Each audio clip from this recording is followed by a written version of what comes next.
ગઈકાલે ગાંધીનગરમાં રાજુ કરપડા અને પરવીન રામને બંનેને અટકાયત કરવામાં આવી હતી. આને લઈને ધારાસભ્ય ચેતર વસાવા મેદાને આવ્યા છે અને રાજ્યપાલને આવેદનપત્ર આપીને એવું કહ્યું છે કે ભાઈ રાજુ કરપડા અને પ્રવીણ રામને છોડવામાં નહીં આવે તો અમે ઉગ્ર આંદોલન કરીશું અને બધા આખા ગુજરાતના ખેડૂતો છે એ આંદોલન કરીશું ને બોટાદવાળી દરેકના જિલ્લામાં કરીશું. આ રીતના આમ આદમી પાર્ટીના ચેતરભાઈ વસાવા કહ્યું છે. જ્યાં મિત્રો વિડીયોને છેલ્લે સુધી જોજો ને આપણી ચેનલ પર નવા તો ચેનલને સબસ્ક્રાઈબ કરીને લાઇક કરી નાખજો. કેમ અત્યારે આપણે માનવામાં આવે તો ગુજરાતની બધી જ વિડીયો આપણે જોઈ રહ્યા છીએ.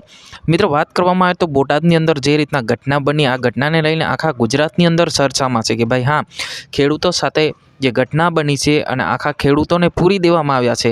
ખેડૂતોની શું ભૂલ હતી? ખેડૂતો ફક્ત એમના ન્યાય માટે લડી રહ્યા હતા. ત્યારે ખેડૂતોના નેતા એવા રાજુભાઈ કરપડા અને પ્રવીણ રામ બંનેને અત્યારે તો જેલમાં નાખી દેવામાં આવ્યા છે. પરંતુ અત્યારે જે ડેડિયાપાડાના ધારાસભ્યો અત્યારે મેદાને આવી ગયા છે. રાજ્યપાલને પત્રો આપીને વિરોધ કર્યો હતો કે ભાઈ આ લોકોને છોડવામાં નહીં આવે તો અમે પણ બોટાદવાળી અમે નર્મદા જિલ્લામાં અને અન્ય જિલ્લામાં પણ કરીશું. કેમ કે ભાઈ બધી જગ્યા પર આવું લૂંટપાટ ચાલે છે, બધી જગ્યા પર લોકોને લૂંટવામાં આવે છે. આવું બિલકુલ પણ ના ચલાવી લેવામાં આવે. આ રીતના ચોખ્ખું ચેલેન્જ આપ્યું છે.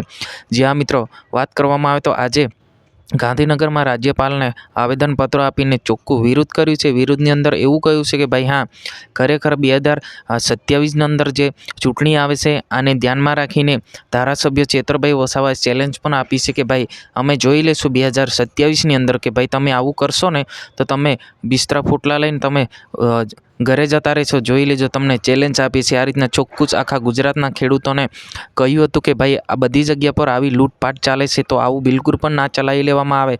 જ્યાં મિત્રો આને લઈને મોટો આંદોલન આપણે કરવું પડે તો કરીશું, પણ ખેડૂતોને ન્યાય નહીં થવા દઈએ. કેમ કે ભાઈ ખેડૂતોને આખું વર્ષ મહેનત કરે છે, છેવડે એમને ભાવ નથી આપવામાં આવતો તો લોકો તો વિરોધ કરે જ ને ભાઈ. આ રીતના ચોખ્ખું જ કીધું છે. આ ઘટનાને લઈને તમારે શું કહેવું છે જરૂર કમેન્ટ બતાવજો. આજની વિડીયો અંદર બસ આટલું જ. જય હિન્દ, વંદે